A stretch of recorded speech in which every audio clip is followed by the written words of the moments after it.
Kejadian ini berlaku di salah sebuah universiti di Selangor.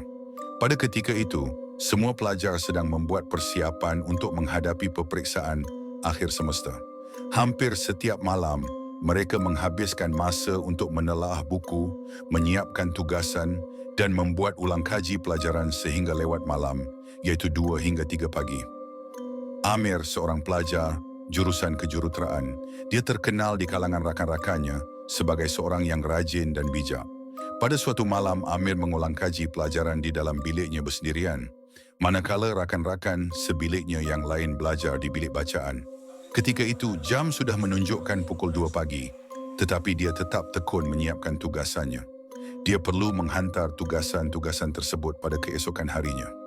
Biasanya keadaan di tingkat 4 memang sunyi kerana masing-masing sedang tekun mengulang kaji, manakala yang lainnya telah lena dibuai mimpi. Lampu biliknya terang benderang di atas meja belajar, penuh dengan buku-buku dan kertas yang berselerakan. Sungguh pun dalam keadaan yang berselerakan itu, Amir masih lagi boleh fokus dan memberi tumpuan dalam kajiannya sehingga dia tidak perasan bahawa malam semakin larut. Suasananya sangat sunyi, yang hanya ada kedengaran bunyi kipas angin di siling dan desiran halus angin malam yang melalui dari celah-celah tingkap yang terbuka. Tiba-tiba, ketukan perlahan kedengaran di luar tingkap bilik asramanya. Amir berhenti sejenak, mengangkat kepala dari buku. Fikirannya mula tertanya-tanya. Mungkin rakan bilik sebelah mengetuk cermin bilik mereka sehingga dia dapat mendengar bunyi ketukan itu. Maklumlah masing-masing ingin bersantai seketika sebelum menyambung ulang kaji pelajaran.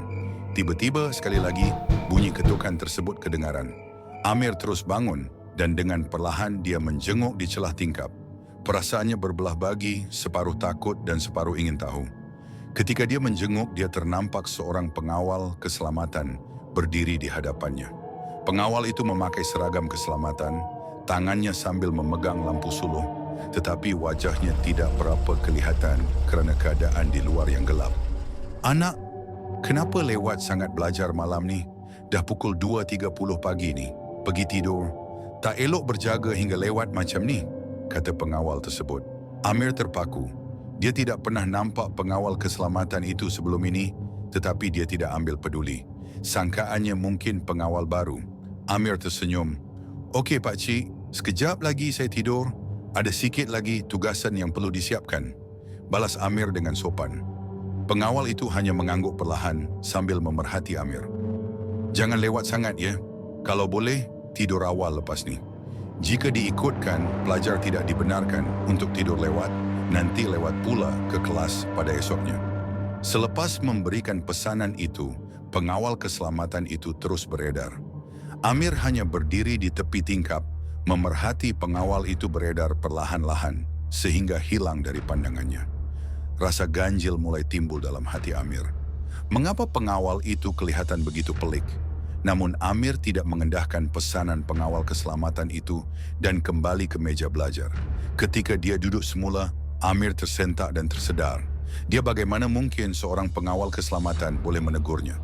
Sedangkan biliknya itu terletak di tingkat 4, tiba-tiba dia merasa seram sejuk.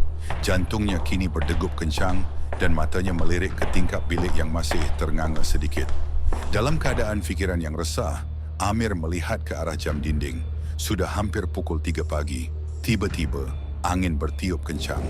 Dinginnya udara dalam bilik terasa begitu menyesakkan dan bau yang kurang menyenangkan seperti bau tanah basah dan besi berkarat memenuhi ruangan.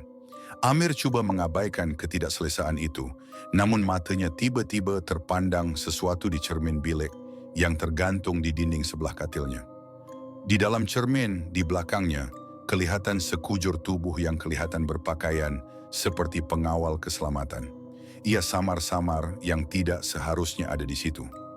Dengan nafas yang semakin berat, Amir cuba memberanikan diri dan terus menoleh perlahan-lahan ke belakang. Tetapi tiada sesiapa di dalam bilik. Amir tersentak. Bulu romanya meremang. Pengawal yang menegurnya tadi, adakah itu roh pengawal yang diceritakan oleh pelajar senior dahulu? Pengawal itu mati bertahun-tahun dahulu? Amir segera menutup bukunya dan dengan tangan yang menggigil, dia membuka teleponnya lalu menghidupkan alat pemain musiknya dengan ayat-ayat Al-Quran. Malam itu, Amir tidur dengan lampu nyala dan pintu biliknya terkunci rapat. Walaupun dia cuba menutup matanya, dia tidak dapat menghilangkan perasaan seolah-olah ada sesuatu yang masih memerhatikannya dari luar tingkap dan terus membiarkan alat pemain musik itu dimainkan sehingga pagi menjelma. Sejak kejadian itu, Amir tidak lagi belajar sehingga lewat malam di asramanya. Pada setiap malam dia akan mengikuti rakan-rakan sebiliknya yang lain belajar di bilik bacaan bagi mengelakkan peristiwa seram itu berulang.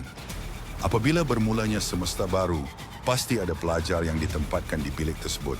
Mereka bercerita tentang kejadian serupa. Dia hanya mampu tersenyum apabila mendengar cerita seram tentang pengawal keselamatan yang sering muncul pada lewat malam, memberi nasihat yang sama sebelum menghilang dalam kegelapan malam.